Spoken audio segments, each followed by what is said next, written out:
आजच्या काळामध्ये नकली संतांचं मार्केट वाढलेलं दिसतं की नेमकं संत कुणाला म्हणायचं? हल्ली इतक्या मोठ्या प्रमाणात हे नकली संतांचं मार्केट आहे, इतके नकली माणसं आहेत की मला नेहमी प्रश्न पडतो, हे जर कथेकरी तुकोबरायांच्या काळात असते तर तुकोबरायांनी काय केलं असतं? तुका म्हणे आयशा नारा माराव्या मोजूनी पै जरा, त्यांना मारण्याचंच काम तुकोबराय महाराजांनी केलं असतं. या संत परंपरेमध्ये स्त्री संतांचं योगदान याच्याबद्दल जरा आम्हाला विस्तृत सांगा. विटाळ विटाळ विटाळ म्हणून आम्हाला जे तुम्ही लांब ठेवता, बरोबर. पण तुम्ही आम्ही सगळे या विटाळातूनच जन्मलेलो आहोत. नव्हे हा विठ्ठल सुद्धा त्या विटाळाचाच एक भाग आहे. ती म्हणण्याची ताकद सोयराबाईंमध्ये कुठून येते? बरोबर. या भक्ती परंपरेत.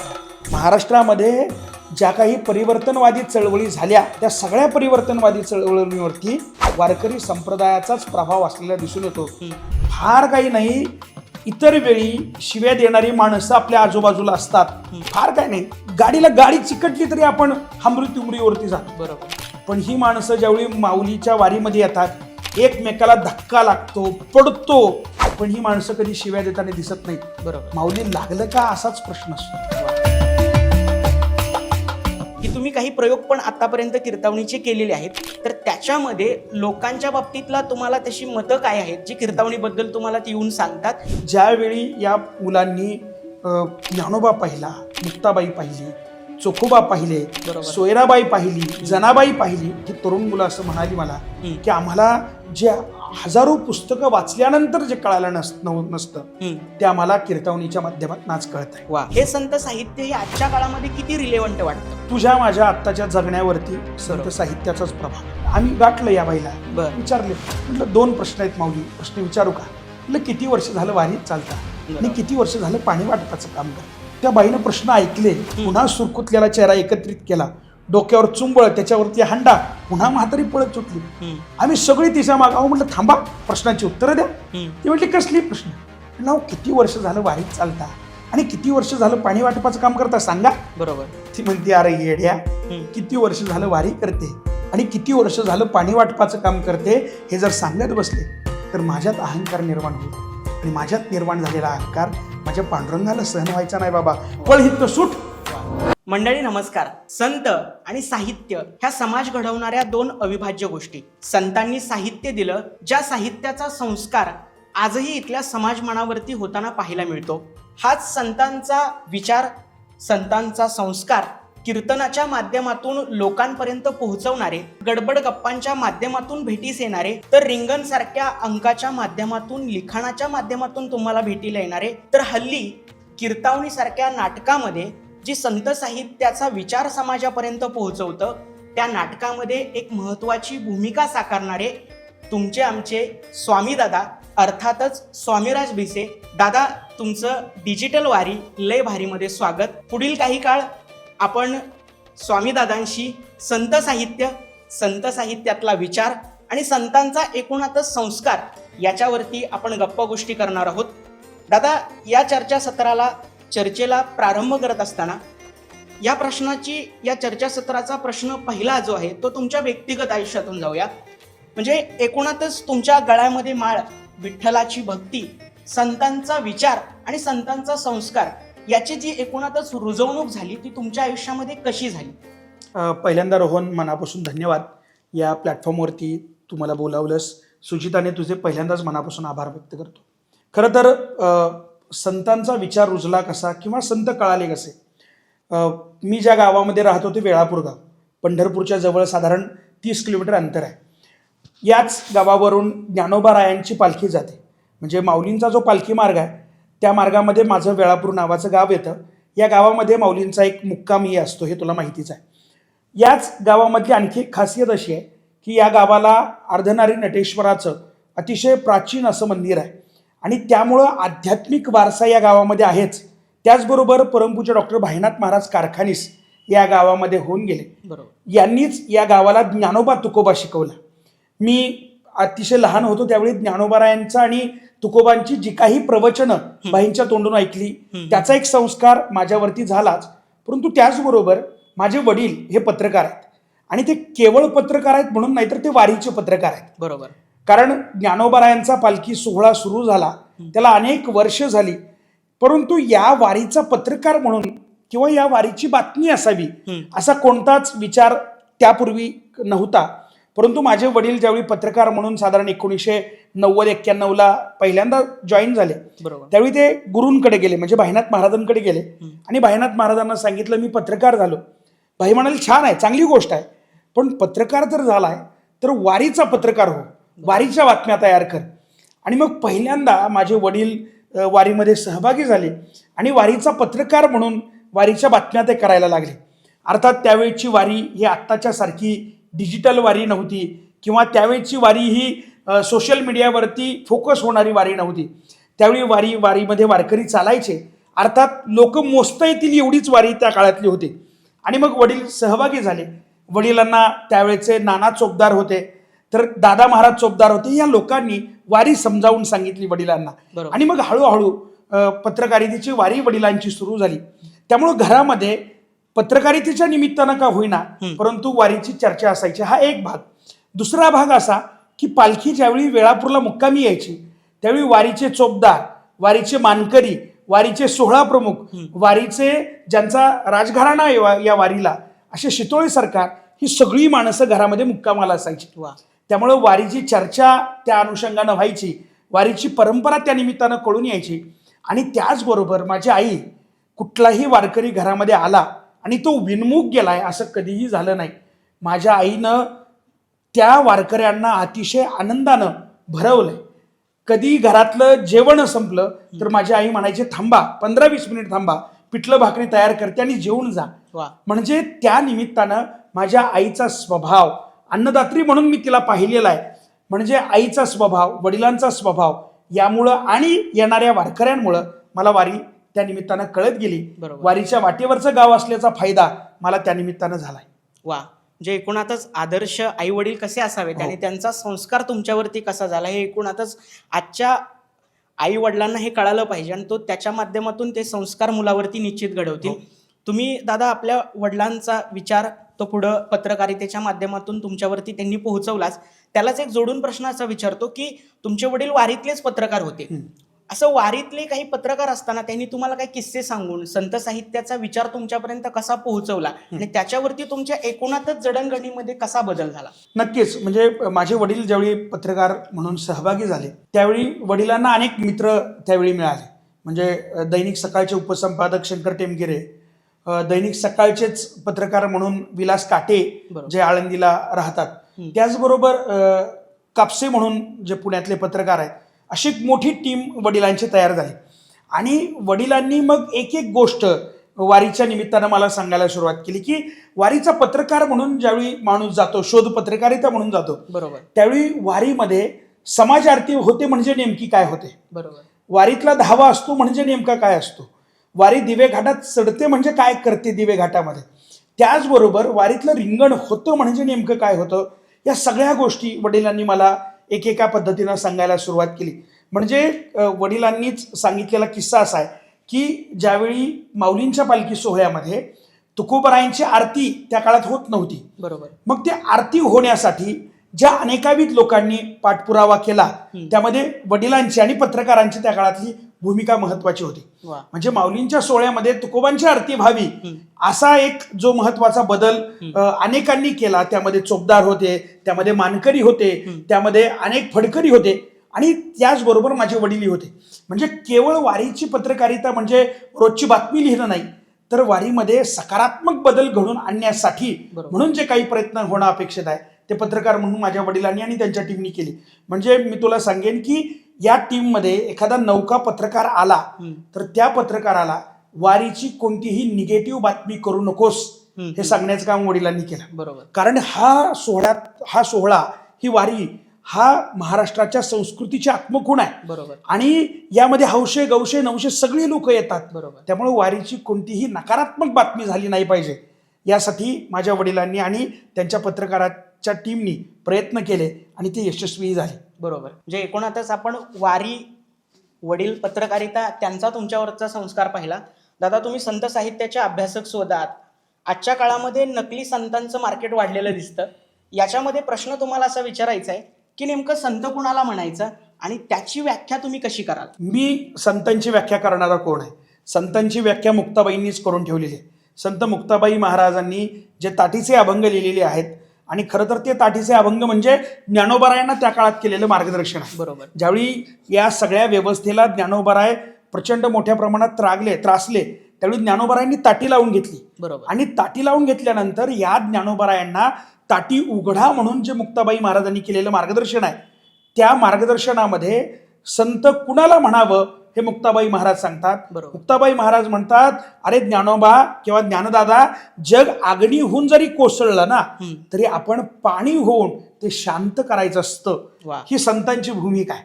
आणि याच संतांच्या भूमिकेमध्ये मुक्ताबाई महाराज म्हणतात, क्षमा, दया हे गुण ज्यांच्या अंगामध्ये आहेत संत तोच असतो. बरोबर. म्हणजे सद्गुणांचा जो काही विचार आहे, त्या सद्गुणांचा विचार ज्याच्या हृदयात असतो त्याला संत म्हणावं.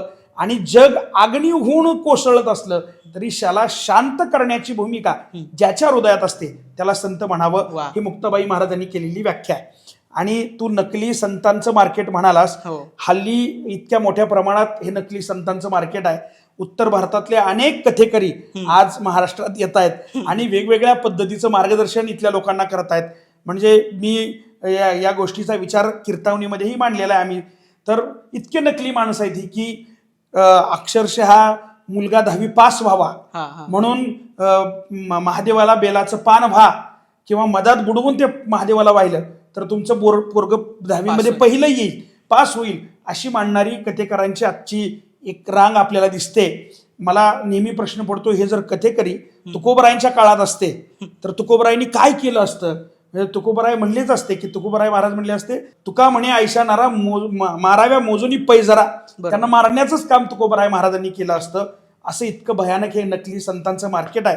पण या नकली संतांच्या मार्केटच्या काळामध्ये मी नेहमी सांगतो की ज्ञानोबा तुकोबांनी ते लिहून ठेवलंय का, या परंपरेनं ते लिहून ठेवलंय का, ते एकदा उघड्या डोळ्यांनी बघावं. मला वाटतं ते कुठेही लिहून ठेवलेलं नाही. अशा पद्धतीचं मार्गदर्शन ज्ञानोबा तुकोबांनी जे लिहिलंय त्याच्या पाठीमागं आपण गेलं पाहिजे. मी नेहमी सांगतो की आपण जर ज्ञानोबा तुकोबांच्या पाठीमागं गेलो तर खड्ड्यात पडणार नाही. बरोबर. आपण चांगल्याच मार्गाने जाऊ. वा. म्हणजे एकूणातच संत कोणाला म्हणायचं आणि आजच्या काळामध्ये नकली संतांचं मार्केट वाढलेलं असताना संत म्हणजे नेमकं कोण हे एकदम व्यवस्थित तुम्ही सांगितलं.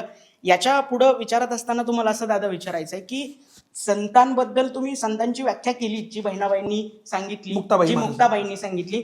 खरं तर हे संत आजच्या काळामध्ये वाढत असताना एकूणातच महाराष्ट्रामध्ये जी संत परंपरा वाढली याच्याबद्दल जरा विस्तृत सांगाल का? नक्कीच. महाराष्ट्रात जी वारकरी परंपरा तयार झाली, संत परंपरा तयार झाली, बहिणाबाई महाराजांनी ते लिहून ठेवलंय. आणि तोच अभंग अतिशय महत्वाचा आहे की संत कृपा झाली इमारत फळाली, ज्ञानदेवे रचेला पाया उभारिले देवालय, नामा तयाचा किंकर जेणे केला हा विस्तार, जनार्दनी एकनाथ खांब दिला भागवत, तुका झाला असे कळस, भजन करा सावकाश, बहिणी म्हणे फडकती ध्वजा, निरूपण केले ओझा.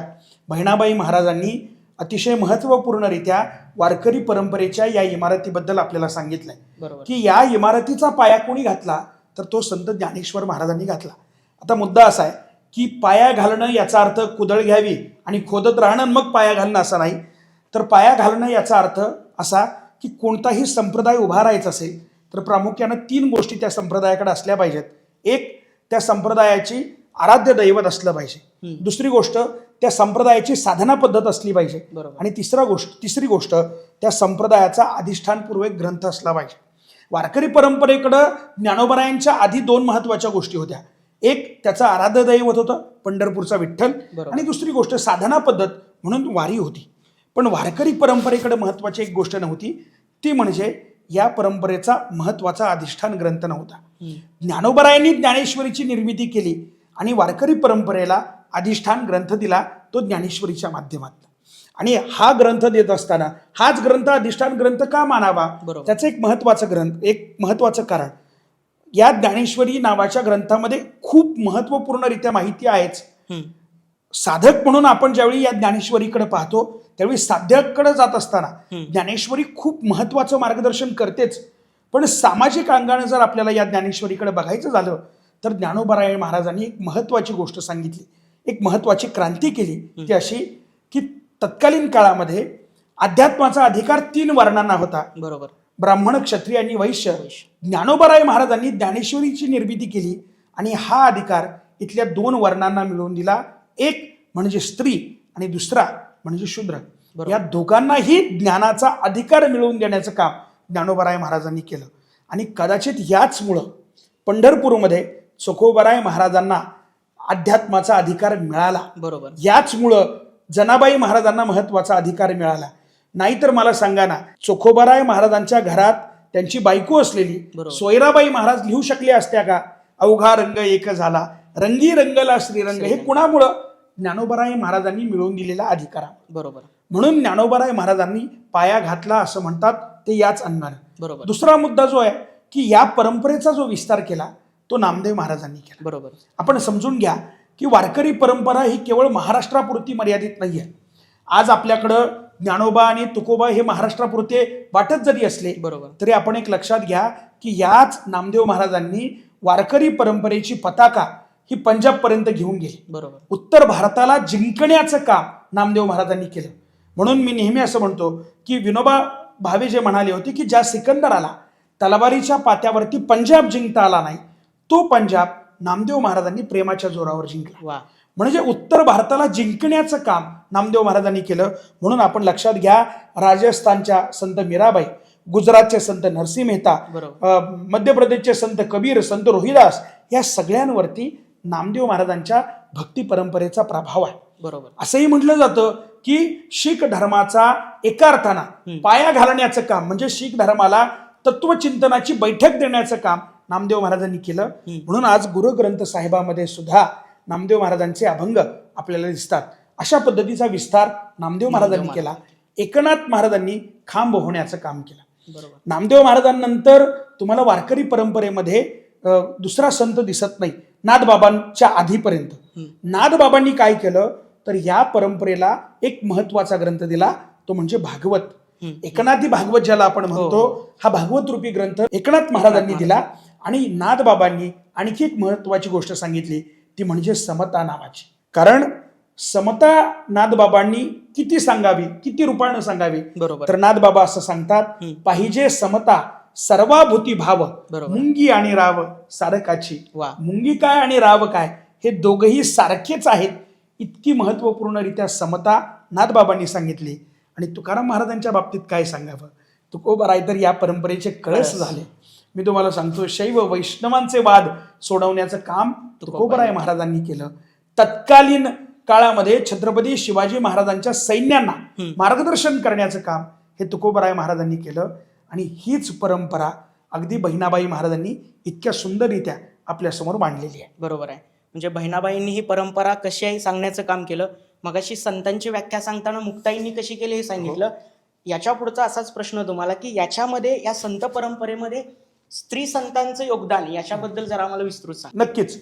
म्हणजे वारकरी परंपरेतलं स्त्री संतांचं योगदान हे इतकं महत्वाचं आहे की मी मुक्ताबाई महाराजांचा उल्लेख केलाच. बरोबर. म्हणजे आत्ताच्या काळामध्ये जर समजून घ्यायचं झालं मुक्ताबाई महाराजांना, तर ज्ञानोबाराय महाराज ज्यावेळी चिडलेले आहेत, बरोबर, या सगळ्या परंपरेवरती म्हणजे तत्कालीन व्यवस्थेवरती ज्यावेळी ज्ञानोबाराय महाराज चिडतात, स्वतःला बंदिस्त करून घेतात. बरोबर. आणि बंदिस्त करून घेतल्यानंतर आत्ताच्या भूमिकेत समजून घ्यायचं असेल ज्ञानोबाराय महाराजांना, तर ते डिप्रेशनमध्ये गेलेले आहेत. बरोबर. आणि म्हणून त्यांना त्यांच्या स्वत्वाची जाणीव करून देण्याचं काम कोण करत आहे तर मुक्ताबाई करतायत. बरोबर. एक गोष्ट. दुसरी गोष्ट आहे ती म्हणजे जनाबाई महाराजांची. जनाबाई महाराजांनी इतकी क्रांतिकारक स्त्री संत तुम्हाला त्या काळात दिसत नाही. किती क्रांतिकारक आहेत जनाबाई महाराज, तर इतक्या क्रांतिकारक आहेत की त्या जनाबाई महाराजांसाठी असं म्हटलं जातं की हा विठ्ठल रोजच्या पद्धतीनं म्हणजे शेणाच्या गवऱ्या थापायला येतो. एवढंच नाही, दळण दळायला येतो. जनाबाई महाराजांच्या केस विंचरायला हा विठोबा येतो. आणि त्याच जनाबाई महाराज तत्कालीन व्यवस्थेला प्रश्न करताना असं म्हणतात, डोईचा पदर आला खांद्यावरी, भरल्या बाजारी जाईन मी, जनी म्हणे देवा मी झाले येसवा, रिगाले केशवा घर तुझे. ही म्हणण्याची ताकद जनाबाई महाराजांकडे कुठून येते? या भक्ती परंपरेत नाही. बरोबर. ही भक्ती परंपरा केवळ आणि केवळ भगवंतावरती प्रेम करायला शिकवते असं नाही, तर ती विद्रोही करायला शिकवते. आणि जनाबाई महाराजांमध्ये तो विद्रोह कुठून येतो तर या भक्ती परंपरेतनच येतो. बरोबर. एवढंच नाही तर याच परंपरेतल्या संत सोयराबाई महाराज म्हणजे आज विटाळ या गोष्टीवरती बोलणं सुद्धा महाराष्ट्रातल्या ग्रामीण भागामध्ये मोठ्या प्रमाणात टाळलं जातं. बरोबर पण हीच बाई देहासी विटाळ म्हणती सकळ, आत्मा तो निर्मळ शुद्ध बुद्ध, देहाचा विटाळ देहीच जन्मला, 16 तो झाला कवण धर्म. वा. हा प्रश्न ती व्यवस्थेला विचारते. विटाळ विटाळ विटाळ म्हणून आम्हाला जे तुम्ही लांब ठेवता, बरोबर. पण तुम्ही आम्ही सगळे या विटाळातूनच जन्मलेलो आहोत. नव्हे हा विठ्ठल सुद्धा त्या विटाळाचाच एक भाग आहे. ही म्हणण्याची ताकद सोयराबाईंमध्ये कुठून येते? बरोबर. या भक्ती परंपरेत येते. बरोबर. याच परंपरेच्या संत बहिणाबाई महाराज, हो, त्याच परंपरेच्या पायिक आहेत. आणि त्याच बहिणाबाई महाराज इतक्या सुंदर पद्धतीनं वारकरी संप्रदायाची परंपरा सांगत असतील तर मला सांगा काय ताकद आहे. बरोबर. याच बहिणाबाई महाराजांनी तुकोबरायांच्या संदर्भात किती सुंदर लिखाण केले बोला. बरोबर. याच बहिणाबाई महाराज एका ठिकाणी असं म्हणतात की तुकाराम महाराज आणि विठ्ठल यामध्ये मला भेद दिसत नाही. बरोबर. ही ताकद आहे.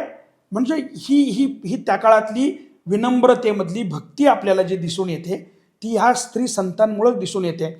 आणि म्हणून जनाबाई महाराज परंपरेमध्ये भक्ती परंपरेच्या केवळ पायिक नाहीत, तर ज्यावेळी नामदेव महाराज आणि ज्ञानोबाराय महाराज उत्तर भारताची परिक्रमा करायला निघतात, बरोबर, त्यावेळी पोरक्या होत असलेल्या या संप्रदायाच्या पताका, या संप्रदायाच्या संदर्भातली पताका ते कुणाच्या खांद्यावर देतात? तर जनाबाई महाराजांच्या खांद्यावर देतात. वा. एवढंच नाही तर मला सांगा, त्या ज्यावेळी ज्ञानोबाराय महाराजांना पुढचा अभंग बोला असं म्हणतात, हो, हो. नामदेव कीर्तन करी पुढे देव नाचे पांडुरंग, जनी म्हणे बोला ज्ञानदेवा अभंग. बरोबर. ते ज्ञानदेवांना पुढचा अभंग म्हणण्यासाठी सांगतायत. मग पुढचा अभंग म्हणण्यासाठी कोण असावं लागतं? तर आज परंपरेमध्ये भजन असेल बरोबर. तर भजनी करीमध्ये विणेकरी असतो. बरोबर. तो विणेकरीच पुढचा अभंग बोला असं सांगतात. याचा अर्थ जनाबाई महाराज त्या काळामध्ये नामदासांच्या फळावरच्या किंवा वारकरी संप्रदायातल्या विणेकरी आहेत. किती महत्वाची भूमिका आहे बोला. बरोबर. म्हणजे या सगळ्या महत्वाच्या भूमिकेवरती आपल्याला सगळ्या स्त्री संत असलेल्या दिसून येतात. वा. म्हणजे एकूण आता स्त्री संतांनी केलेला विद्रोह आणि आज ते अभंग आज आपल्याला वाचायला मिळत आहेत आणि त्याच्या माध्यमातून सुद्धा आजच्या काळातल्या स्त्रिया सुद्धा प्रेरणा घेताना पाहायला मिळतातच आपल्याला. दादा, तुम्ही संत कोणाला म्हणायचं सांगितलं, संतांची परंपरा सुद्धा सांगितली, या संत परंपरेमध्ये स्त्री संतांचं योगदान काय आहे हे सुद्धा सांगितलं. आता याला जोडूनच असा एक प्रश्न आहे जो आजच्या काळाला जोडून आहे की हे संत साहित्य हे आजच्या काळामध्ये किती रिलेव्हंट वाटतं? तुझ्या माझ्या आत्ताच्या जगण्यावरती संत साहित्याचाच प्रभाव आहे. बरोबर. म्हणजे तुमचं माझं जे सहिष्णुतेचं जगणं आहे, बरोबर, काय प्रभाव आहे? तो संत साहित्याचाच प्रभाव आहे. तुझं माझं वागणं जे प्रेमाचं आहे, द्वेष मत्सर सोडून आहे, बरोबर, काय कारण आहे? ते संत साहित्याचा प्रभाव तुमच्या माझ्यावरती आणि एकूणात महाराष्ट्रावरती आहे. म्हणजे आज महाराष्ट्रामध्ये मला एक सांग की पाया पडणं, मी जर वारकऱ्याच्या पाया पडलो तर वारकरी माझ्या पाया पडतात, हा कुठला संदर्भ आहे? हे कुठून येतं? बरोबर. म्हणजे डोक्यातला अहंकार लोकांच्या पायावरती सोडायचा असतो, ही वारकरी परंपराच तुम्हाला मला शिकवते. बरोबर. म्हणून वारकऱ्याचं भेटणं हे केवळ उराउरी नसतं, बरोबर, ते एकमेकांच्या पायावरती असतं. म्हणजे डोक्यातला अहंकार सोडायचा असतो, मगच त्या देवाकडे जायचं असतं. हे कुठून येतं? आणि प्रेमाची निर्मिती घेतच आपल्याला पंढरपूरला जायचं असतं. बरोबर. हे कुठून येतं? तर ते त्या वारकरी संप्रदायातूनच येतं, त्या परंपरेतूनच येतं. म्हणून तू बघ ना, तू दरवर्षीची वारी अनुभव. बरोबर. दरवर्षीची वारी काय आहे? तर तो सगळ्यात मोठा प्रेमाचा आविष्कार आहे. म्हणून तुझं माझं आजचं जे प्रेमाचं जगणं आहे ते जगणं, त्याच्यावरती हा संत साहित्याचाच प्रभाव, दुसरा तिसरा प्रभाव तुला आम्हाला दिसत नाही. बरोबर. महाराष्ट्रामध्ये ज्या काही परिवर्तनवादी चळवळी झाल्या, बरोबर, त्या सगळ्या परिवर्तनवादी चळवळीवरती वारकरी संप्रदायाचाच प्रभाव असलेला दिसून येतो. मग डॉक्टर बाबासाहेब आंबेडकर असू द्यात, किंवा शाहू महाराज असू द्यात, किंवा बाबुराव बागुल असू द्यात, ह्या सगळ्या लोकांनी आपल्यावरचं संत साहित्याचा प्रभाव मान्य केलेला आहे. बरोबर. म्हणजे बाबुराव बागुल तर म्हणतातच ना की एक तरी मला माझी बंदूक तरी द्या, नाहीतर तुक्याची विणा तरी द्या, गावोगावी जाईन म्हणतो, तुक्याच्या विणेवरती क्रांतीचे गीत गाईन म्हणतो. बरोबर. हे म्हणजे बाबुराव बागुलांना जर क्रांती करायची असेल तर त्यांना तुकाराम महाराजांची विणा जवळची वाटते. बरोबर. एवढंच नाही तर शाहू महाराज म्हणतात की मला जर आदर्श राज्य निर्माण करायचं असेल तर ते राज्य कसं असलं पाहिजे? तर तुकाराम महाराजांच्या जे का रंजले गांजले त्यासी म्हणे जो आपुले, तोची साधू ओळखावा देव तेथेची जाणावा, या तुकोबराय महाराजांच्या अभंगांसारखं माझं राज्य असलं पाहिजे. किंवा बाबासाहेब आंबेडकरांनी ज्यावेळी मुकनायक तयार केलं लिहिलं. त्यावेळी त्याची ब्रीदवाक्य म्हणून तुकोबांचे अभंग होते. बरोबर हे कुठून येतं तर तो प्रभाव आपल्याला दिसतोच. बरोबर. म्हणजे एकूणातच तो प्रभाव आजही आपल्याला पाहायला मिळतो आणि तो संत साहित्यातलं जे एकूणातच विचार आहे ते आजच्या काळात सुद्धा किती रिलेव्हंट आहेत ते तुम्ही सांगण्याचं काम केलं. दादा, आजच्या काळामध्ये झेंझी पिढी आहे जी किती, तिला आपण म्हटलं जातं की ती किती भान आहे तिला आणि ती किती बेभान आहे, याच्या अनेक चर्चा होताना पाहायला मिळतात. या झेंझी पिढी आणि संत साहित्य यांच्या सहसंबंधांबद्दल तुम्हाला काय वाटतं आणि एकूणातच जे संत साहित्याकडती तरुण वळू पाहतायत त्यांच्यासाठी तुम्ही संत साहित्य वाचण्यासाठी नेमकी कोणती पुस्तकं सुचवाल? पुस्तकं सुचवण्याआधी मी गेली अनेक वर्ष, तुलाही माहिती आहे की मी वारीमध्ये चालतो. बरोबर. आणि बहुतांशी मुलं ही जेन झी मधूनच येणार आहेत, आत्ता जे चालतायत. येस. पुस्तक वाचण्याआधी या सगळ्या पोरांनी वारीमध्ये चाललं पाहिजे. बरोबर. असं म्हणतात की एकतरी वारी अनुभवावी. एकदा वारीमध्ये चाललं पाहिजे. फार वारीही चालण्याची गरज नाही, त्यांनी पुणे ते सासवड हा टप्पाही चालून बघा. मी तुला सांगतो, दिवे घाट चढतानाचा जो काही आनंद मिळतो, बरोबर, माऊली बरोबर माऊली माऊली माऊली म्हणत आपण ज्यावेळी दिवे घाट सर कडून जातो, बरोबर, आपल्यालाही कळत नाही. फार काही नाही, इतर वेळी शिव्या देणारी माणसं आपल्या आजूबाजूला असतात, पण हीच माणसं ज्यावेळी वारीमध्ये येऊ द्या, फार काय नाही, गाडीला गाडी चिकटली तरी आपण हमरी तुमरीवरती जातो. बरोबर.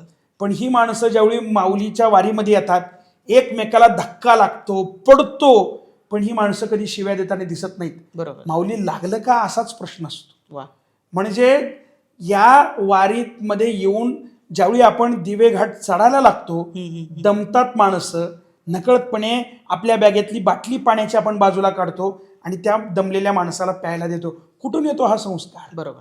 माऊली बरोबर चालताना नकळतपणे आपणच माऊली कधी होऊन जातो हे सांगताही येत नाही. बरोबर. म्हणून वाचण्याआधी आपण आधी वारी अनुभवूया. बरोबर. वारीच्या वाटेवरती 100 पावलं चालूया. बरोबर. मग आपल्याला कळायला लागतं की हे किती वैश्विक आहे. बरोबर. कारण संत साहित्याचे अभ्यासक अभय टिळक सरांनी या वारीची व्याख्या केलेली आहे. अभय टिळक सर असं म्हणतात की वारी वारी वारी म्हणजे काय, तर हे कर्मकांड नाही. ते म्हणतात की प्रेमाचा आगर असणाऱ्या पांडुरंगाला त्याच्या प्रेमनगरीत भेटायला निघालेला त्याच्या प्रियकरांचा मेळा म्हणजे पंढरीची वारी. वा. म्हणजे आपण लोक जे पंढरपूरच्या वारीत चालतो म्हणजे आपण कोण आहे, तर तो जो प्रेमाचा आगर असणारा पांडुरंग आहे त्याचे प्रियकर आहोत. आणि एकदा त्याचं प्रियकर झालं ना की द्वेष मत्सराला जागाच राहत नाही. बरोबर. जे उरतं ते प्रेम असतं, जे वाटतो ते प्रेम असतं, जे हृदयात साठवलेलं असतं तेच प्रेम असतं. बरोबर. आणि एकदा आपण प्रेममय झालो की द्वेष मत्सराला थारा उरत नाही. पुढच्याच्या हृदयात विठ्ठल राहतो, आपल्या हृदयात विठ्ठलच राहतो. आणि मग तो कुठल्या जातीचा आहे, कुठल्या धर्माचा आहे याच्याशी देणं घेणं नाही. बरोबर. चालणाऱ्या प्रत्येकाच्या हृदयात विठ्ठल आहे आणि म्हणून आपण त्याच्या पाया पडतो. बरोबर. म्हणून वाचण्याआधी एकदा वारी अनुभवूया. बरोबर. आणि एकदा वारी अनुभवली की मग वाचायला लागूया. बरोबर. वा. म्हणजे वारीच्या माध्यमातून लोकांना हे संत साहित्याचा तर विचार आहे, ज्ञानोबांची पालखी आहे, विठ्ठलाला भेटायचं आहे, परंतु जो हा प्रवास आहे त्याच्यामध्ये सुद्धा इतकं शिकायला मिळतं जे आपल्याला आपण आयुष्यभर पुरू शकतं. एकूणातच ती वारी आपल्याला समृद्ध करून जाते. दादा, आजच्या काळामध्ये संत साहित्याचे अभ्यासक म्हणून तर तुम्ही आहातच, परंतु हल्ली तुम्ही कीर्तावनीसारख्या नाटकामधून संत साहित्याचा विचार लोकांपर्यंत पोहोचवण्याचं काम करता. मला त्याला जोडून असा प्रश्न आहे की कीर्तावनीसारख्या या नाटकामधून ज्यावेळेस तुम्ही ती संत साहित्याची परखड भूमिका मांडता, त्यावेळेस ती परखड भूमिका मांडत असताना तुम्हाला आजच्या काळामध्ये कोणतं आव्हान वाटतं का? आणि दुसरी गोष्ट अशी की तुम्ही काही प्रयोग पण आतापर्यंत कीर्तावनीचे केलेले आहेत, तर त्याच्यामध्ये लोकांच्या बाबतीतला तुम्हाला तशी मतं काय आहेत जी कीर्तावनीबद्दल तुम्हाला ती येऊन सांगतात आणि एकूणातच त्याचा प्रभाव संत साहित्याचा मांडत असताना किती होतो आजच्या काळामध्ये? नक्कीच. मुळातच कीर्तवनी निर्माण करण्यामागची भूमिका जी आहे, बरोबर, ती अशी की तरुण वर्ग कीर्तनाला जात नाही. बरोबर. आणि हे आपण बघितलेलं आहे, बरोबर, बघतो आहोत. मग या तरुणांना ही परंपरा समजून सांगावी, बरोबर, आणि म्हणून काही माध्यम आपण नवं तयार करता येईल का, बरोबर, असा ज्यावेळी विचार झाला त्यावेळी रुचिका खोत माझी मैत्रीण आणि मी, आम्ही दोघं बसून मग ठरवलं की आपण काहीतरी ही संत परंपरा लोकांपर्यंत पोहोचावी, या तरुणांपर्यंत पोहोचावी. त्यासाठी कीर्तावनी नावाचं माध्यम आम्ही सुरू केलं. बरोबर. एक कीर्तनकार आणि बतावणी म्हणून ती स्त्री, या दोघांमधला तो संघर्ष आहे, म्हणून कीर्तावनी नावाचा एक नवा माध्यम किंवा एक नवा फोक तयार करण्याचं आम्ही काम केलं. बरोबर. खरं तर कीर्तवणी ही ज्ञानोबांपासून ते संत गाडगेबाबांपर्यंतची परंपरा आणि विठ्ठल मंदिर सुरू करण्यासाठी सर्वांना ते उघडं व्हावं, खुलं व्हावं यासाठी म्हणून साने गुरुजींनी केलेला जो संघर्ष आहे बरोबर. तिथपर्यंत ही परंपरा आपण सांगतो. मुळातच ही परंपरा या तरुणांना सांगणंच का गरजेचं आहे आणि हेच माध्यम काय, कारण काय आहे की आपण आपलं मूळ नेमकं विसरलेलो आहोत. बरोबर. जे मूळ ज्ञानोबा तुकोबांनी आपल्याला सांगितलं, म्हणजे तुलाही माहिती आहे की रिंगणचे संपादक सचिन परब सर यांनी खूप छान एका लेखामध्ये असं लिहिलं होतं की महाराष्ट्र आजारी आहे. आणि महाराष्ट्र आजारी काय, कारण आपण आपलं मूळ विसरलेलो आहोत. बरोबर. आणि आपलं मूळ कुठं आहे तर ते पंढरपूरच्या वाळवंटात आहे. बरोबर. आपली नाळ पंढरपूरच्या वाळवंटात पुरलेली आहे आणि ती नाळ शोधण्यासाठी म्हणून आपल्याला पुन्हा पंढरपूरच्या वाळवंटात दंगा मांडायला पाहिजे. बरोबर. आणि मग तेव्हा कुठं आजारी असलेला महाराष्ट्र नक्की नीट होईल. म्हणून आम्ही ठरवलं की या महाराष्ट्राला नाटकाच्या माध्यमातून, एका नव्या प्रयोगाच्या माध्यमातून संत परंपरा आपण सांगितली पाहिजे. बरोबर आहे. म्हणून आम्ही हा प्रयोग सुरू केला. मी तुला सांगतो की तरुण मुलं या प्रयोगाला यायला लागली.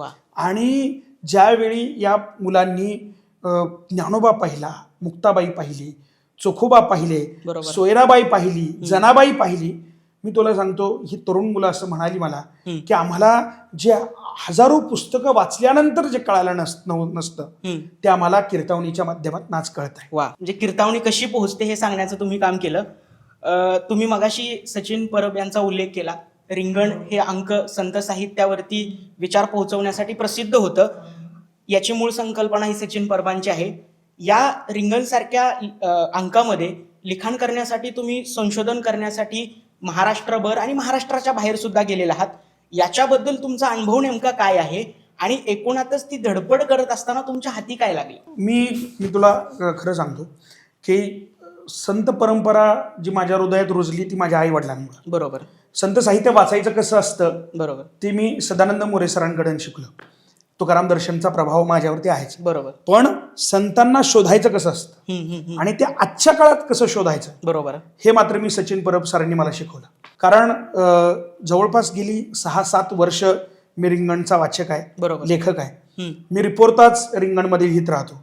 म्हणजे मी मुक्ताबाई महाराजांना आळंदीमध्ये शोधलं, परिसा भागवतांना आणि नरहरी सोनारांना मी पंढरपुरात शोधलं, बसवेश्वरांना मी अगदी बसव क्रांती जिथं झाली तिथपासून ते उळवी या 600 किलोमीटरच्या प्रवासात मी बसवेश्वरांना शोधलं. आणि खास करून सेना महाराजांना जे शोधलं ते पंजाबमध्ये शोधलं. असं बहुतांगी शोधण्याचं काम संतांना आधुनिक काळात मी करतो आहे. बरोबर. या सगळ्या गोष्टीमध्ये मला ज्या हाती सापडलं ते असं आहे, मी सचिन दादाला विचारणार, दादा आपण ज्यावेळी या संतांना शोधायला जातो त्यावेळी लोक विचारतात की तू त्या जातीचा आहेस का. म्हणजे मी ज्यावेळी नरहरी सोनारांना शोधायला गेलो लोक म्हणाले तू सोनाराचा आहेस का. बसवेश्वरांना शोधायला गेलो लोकांनी विचारलं तू लिंगायत आहेस का. म्हणजे सेना महाराजांना शोधायला गेलो त्यावेळी लोकांना विचारलं तू नावी आहे का. म्हणजे परिसा भागवतांना पंढरपुरात शोधायला गेलो लोकांनी विचारलं तू ब्राह्मण आहेस का. मी दादांना विचार काय करायचं याचं उत्तर आपल्याकडे काय, वारकरी म्हणून आपण जातो पण लोक जात विचारतात करायचं काय. बरोबर. त्यावेळी दादा म्हणाला मुद्दा असा आहे, लोक हे विचारत राहणार. बरोबर. 2 गोष्टी आहेत यात की वारकरी म्हणून आपण जातीचा विचार करूच नाही, पण असंही आहे की त्या संतांना त्या जातीनंच मोठं केलेलं आहे किंवा जपून ठेवण्याचं काम केलेलं आहे. मग दादा म्हटलं आपण याचं उत्तर कसं शोधायचं. तो म्हणाला असं आहे, ज्या वर्षी आपण ज्या संतांचा अंक करतो त्या वर्षी आपण त्या जातीचे असतो. बरोबर. म्हणजे नरहरी सोनारांचा अंक केला तर आपण सोनाराचे त्या वर्षी होतो. बसवेश्वरांचा ज्या वर्षी अंक केला त्या वर्षी आपण लिंगायत झालो. ज्या वर्षी आपण सेना महाराजांचा अंक केला त्या वर्षी आपण नाभिक समाजाचे होतो. बरोबर. या काळात मला जे मिळालं ते खूप महत्वाचं आहे. बसवेश्वरांचा 500 किलोमीटरचा प्रवास करताना बरोबर ज्या बसवेश्वरांनी इतकी मोठी क्रांती केली, ज्या बसवेश्वरांनी जात मोडीत काढण्याचं काम केलं, म्हणजे अनुभव मंडप नावाची जी संकल्पना बसवेश्वरांनी मांडली, मी तुला सांगतो इतकी सुंदर संकल्पना ही की सगळ्या जातीची लोक रात्रीच्या वेळी त्या अनुभव मंडपात येणार आणि तिथं आपली जात संपलेली असते आणि मग ज्ञान सांगण्याचं काम, ज्ञानाच्या संदर्भातली प्रश्नोत्तर करण्याचं काम ती लोक तिथं करायची. बसवेश्वरांनी या सगळ्यांना अधिकार मिळवून दिले आणि ज्यावेळी बसवेश्वर निघून गेले कुडल संगमाकडं हल्ला होणार आहे हे कळल्यानंतर चन्नबसवेश्वरांनी नेतृत्व स्वीकारलं आणि चन्नबसवेश्वरांच्या नेतृत्वाखाली ही माणसं ओळवीपर्यंत गेले. त्या प्रत्येक मुक्कामी गेलोय मी जिथं जिथं या लोकांवरती हल्ले झाले आणि या लोकांनी प्रत्युत्तर दिलं. याच ठिकाणी सिमी नावाचा एक मठ आहे, बर, जिथं शेवटची लढाई झाली आहे बसवेश्वरांच्या अनुयायींची आणि बिजळ सैनिकांची. तर इथं सेमी मठामध्ये त्या मठाधिपत्यांनी आम्हाला सांगितलं की जी महत्वाची 500 वचनं होती ती 500 वचनं आम्हाला इथं आणून दिली. मी म्हणाल तुमच्याकडे कशी काय आली आणि इतक्या वर्षांनी कशी काय आली? त्यांनी मला सांगितलं की ज्यावेळी शेवटची लढाई झाली त्यावेळी या अनुयायांनी ती वचनं ही इथल्या 2 घरांमध्ये ठेवली. एक दलित बांधवांच्या घरात ठेवली आणि दुसरी वेश्या व्यवसाय करणाऱ्या स्त्रियांच्या घरात ठेवली. आणि त्या लोकांनी परंपरेनं या वचनांची जपवणूक केली आणि जवळपास 50-60 वर्षांपूर्वी सिमी नावाच्या मठात ती वचनं आणून दिली. बरोबर. म्हणजे ह्या वचनांना प्राणापलीकडे जपून ठेवण्याचं काम या लोकांनी केलं. हे मला एखादी वचनं जपायची कशी असतात हे मला या प्रवासानं शिकवलं. बरोबर. सेना महाराजांचा प्रवास ज्यावेळी मी पंजाबला करायला गेलो त्यावेळी आपल्याकडं मराठी परंपरेत वारकरी परंपरेत सेना महाराज किती आपल्याकडं आहेत तर एक कथा आणि त्याच्या पलीकडं साधारण 250 ते 300 अभंग सेना महाराजांचे. बरोबर. याच्या पलीकडं आपल्याला सेना महाराज माहीत नाहीत. पण मी ज्यावेळी पंजाबला सेना महाराजांना शोधायला गेलो त्यावेळी मला कळालं की नामदेव महाराजांचे अभंग आहेतच गुरु ग्रंथ साहेबात, पण सेना महाराजांचा एक अभंग त्या गुरु ग्रंथ साहेबामध्ये आहे. तिथं सेना महाराजांना सैन महाराज म्हणून ओळखतात. तिथं सुद्धा सेना महाराजांची मोठी परंपरा आहे. महाराष्ट्रात आपल्याला सेना महाराजांचे वंशज दिसत नाहीत, पण पंजाबमध्ये मात्र 16वी पिढी सेना महाराजांची आपल्याला दिसते. सोहल तती नावाचं गाव आहे, त्या गावामध्ये सेना महाराजांचं इतका सुंदर गुरुद्वारा आपल्याला दिसून येतो. त्याच पंजाबमध्ये प्रत्येक जिल्ह्यात आपल्याला सेना महाराजांचं मंदिर दिसतं. म्हणजे महाराष्ट्रामध्ये आपल्याकडे संतांची इतकी मोठी मंदिरं नाहीत. 6 मजली मंदिर तुला त्या पंजाबमध्ये दिसून येतं. म्हणजे इतकं प्रेम संतांवरती केलेलं आपल्याला तिथं दिसून येतं. म्हणजे या काळात मला दिसतं काय की पंजाबमध्ये मी ज्यावेळी सेना महाराजांना शोधतो त्यावेळी त्या अमृतसरच्या मंदिराच्या इथं एक वरच्या बाजूला म्युझियम आहे. म्युझियम मध्ये एक खोली आहे ज्या खोलीमध्ये प्रत्येक संतांचे फोटो लावलेले आहेत. जेवढ्या संतांचं गुरु ग्रंथ साहेबांमध्ये साहित्य आहे तेवढ्या संतांचे फोटो तिथं लावलेले आहेत. सेना महाराजांचाही अभंग तिथं आहे. मी खाली येतो तिथून त्या म्युझियम मधून, सायंकाळच्या 7 वाजलेल्या होत्या. सगळी लोक त्या अमृतसरच्या मंदिराच्या बाजूनी उभी राहतात. प्रार्थना सुरू होते, गुडघ्यावरती बसतात, प्रार्थना म्हणतात. प्रार्थना संपल्यानंतर लोक त्या मंदिराकडे बघून डोकं टेकवतात आणि डोकं टेकवल्यानंतर मी विचार करतो प्रार्थना ज्यावेळी सुरू होती त्यावेळी अंगावरती काटा यावा एवढी सकारात्मक ऊर्जा आपल्या हृदयात तयार होते. आणि प्रार्थना संपल्यानंतर ही माणसं त्या गुरुग्रंथ साहेबासमोर, ज्या अमृतसरच्या मंदिरात आहे काय तर गुरुग्रंथ साहेब आहे म्हणजे ग्रंथ आहे, त्या ग्रंथासमोर नतमस्तक होत आहेत. मी विचार करतो ही माणसं कोणासमोर नतमस्तक होत आहेत? मूर्ती म्हणून देव आहे का तर नाही, ग्रंथासमोर. काय आहे त्या ग्रंथात? त्या ग्रंथात नामदेवांचे अभंग आहेत, कबीरांचे दोहे आहेत, सेना महाराजांचे अभंग आहेत, रोहिदासांचे अभंग आहेत. मी विचार करतो की ही माणसं कोणासमोर नतमस्तक झालेत? या माणसांना नामदेव महाराजांचं शिंपी असणं मान्य आहे, रोहिदास महाराजांचं चांभार असणं मान्य आहे, या माणसांना सेना महाराजांचं नाभिक असणं मान्य आहे, कबीर महाराजांचं मुस्लिम असणं मान्य आहे. ही माणसं हे सगळं मान्य करून त्या ग्रंथासमोर नतमस्तक होतात. या माणसांच्या हृदयात नामदेव महाराजांचं प्रेमाचं तत्वज्ञान नक्की झिरपलंय. महाराष्ट्रात ते मात्र अजूनही तितक्या प्रमाणात झिरपलेलं दिसत नाही. हे प्रेम आपल्याला आज महाराष्ट्रातनं हरवते की काय अशी भीती तयार होताना दिसते. म्हणून मला या प्रवासामध्ये ही एकात्मता दिसून येते. संतांचं इतकं मोठं कार्य मला या निमित्तानं शोधता आलं. वा, म्हणजे रिंगणच्या माध्यमातून ते लिखाणाच्या माध्यमातून लोकांपर्यंत पोहोचतं, परंतु हा धडपड करत असताना तुम्हाला हा जो काय अनुभव आलाय तो निश्चित तुमच्यासाठी आणि एकूणातच आता जे आपल्याला ऐकतात त्या सर्वांसाठी महत्वाचा आहे. दादा, मगाशी आपण युवकांबद्दल, झेंझी पिढीबद्दल बोलत असताना त्यांनी वारी केली पाहिजे आणि वारी अनुभवली पाहिजे असं म्हणालात. एकूणातच त्याला जोडून असा एक प्रश्न आहे. पुणे विद्यापीठ हे दर वर्षी काही युवक आणि युवतींना घेऊन पंढरीची वारी करतं, ज्याच्यामध्ये तुमची भूमिका फार महत्वाची आहे. तुम्ही ती वारी त्या युवकांबरोबर ती चालत असता.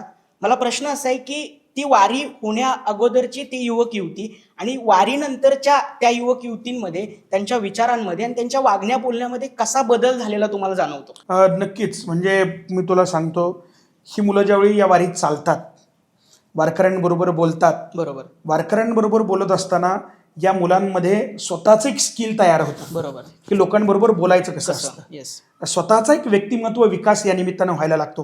त्याचबरोबर या वारीमध्ये चालल्यानंतर लोकांना समाजाकडे या मुलांना कसं बघावं बरोबर हे कळून येतं. बरोबर म्हणजे मी तुला एक प्रसंग सांगतो की एक बाई वारीमध्ये चालत असताना डोक्यावरती हंडा, त्या हंड्यात पाणी, बर आणि जो वारकरी गाऊन दमला त्याला पाणी पाजायची, जो वारकरी चालून दमला त्याला पाणी पाजायची.